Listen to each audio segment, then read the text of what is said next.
ईरानी सदर के हेलीकॉप्टर को हादसा। इब्राहिम रईसी के हेलीकॉप्टर के जाए हादसा का पता चल गया। तलाश के लिए रेस्क्यू ऑपरेशन जारी, कई टीमें हिस्सा ले रही हैं। ईरानी वजीर दाखिला ने बताया मौसम की खराबी के बायस हेलीकॉप्टर लैंड न कर सका। जैवको के करीब एयर एम्बुलेंस स्टैंड बाय पर है। तेहरान में ईरान के सुप्रीम नेशनल सिक्योरिटी काउंसिल का हंगामी इजलास, आयतुल्लाह खामेनी भी शरीक। पाकिस्तानी सदर और वजीर आजम के इजहार तशवीश, कहा सदर रईसी के सेहत व सलामती के लिए दुआगो हैं।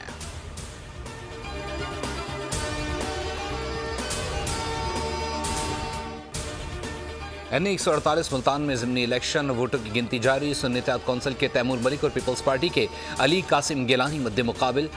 83 पोलिंग स्टेशन का गैर हतमी गैर सरकारी नतीजा, पीपल्स पार्टी के अली कासिम गिलानी 24,631 वोट लेकर आगे। सुन्नी इत्तेहाद कौंसिल के तैमूर अल्ताफ 14,527 वोट लेकर दूसरे नंबर पर।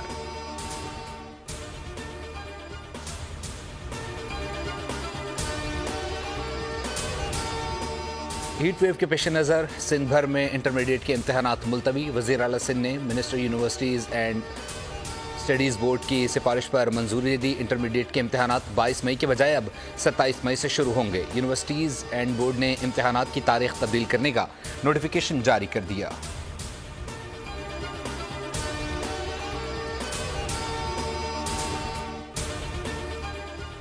और कुछ लोगों ने तसादुम और बदअमनी को हवा दी, उनकी शनाख्त की जा रही है। किर्गिज़ वज़ीर मेहनत व अफरादी क़ुव्वत कहती हैं गैर मुल्की चले गए तो किर्गिस्तान की मईशत को नुकसान पहुँचेगा। हमारे पास पहले ही लेबर फोर्स की कमी है, ऐसे में गैर मुल्की चले जाएंगे तो कारोबार पर मनफी असर पड़ेगा, सनतें रुक सकती हैं।